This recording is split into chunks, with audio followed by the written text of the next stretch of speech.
Hello guys, Akshara Singh का नाम Bhojpuri cinema की हसीन एक्ट्रेस में शुमार होता है। अक्षरा सिंह अपनी अदायगी से तो पहचानी जाती ही है, साथ ही एक्ट्रेस की दबंगाई भी दर्शकों को खूब पसंद आती है।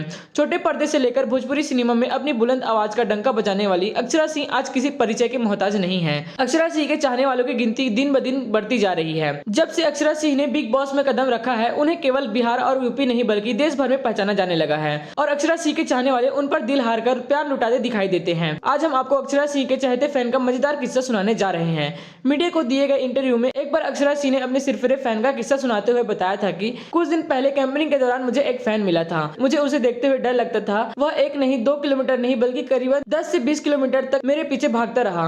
वो नीचे से चिल्ला रहा था, प्लीज एक नंबर दिलवा दो प्लीज। हम उसे ऊपर से देख रहे थे। मुझे उसे देख बहुत दया आ गई थी। सबसे पहले मैंने उसे पानी का बोतल दिया। अक्षरा सिंह ने अपने इंटरव्यू में आगे बताया कि यह एक तरह से आपके लिए इन्वेस्टमेंट है कि कोई फैन आपके लिए इतना कुछ करने के लिए तैयार है। मैंने जब पानी दिया सबसे पहले पूछा कि भैया क्या चाहते हो, तो उसने बोला एक बार बात कर लो वरना मैं अपनी जान दे दूंगा। मैंने बोला ठीक है बोलो, अभी मैं बात कर रही हूँ। मैंने कैंपेनिंग छोड़कर पहले उससे बात की। उसने मेरे स्टाफ का एक नंबर लिया और फिर मैंने उसको बहुत समझाया और इस तरह से वो फैन उनको आज तक याद है।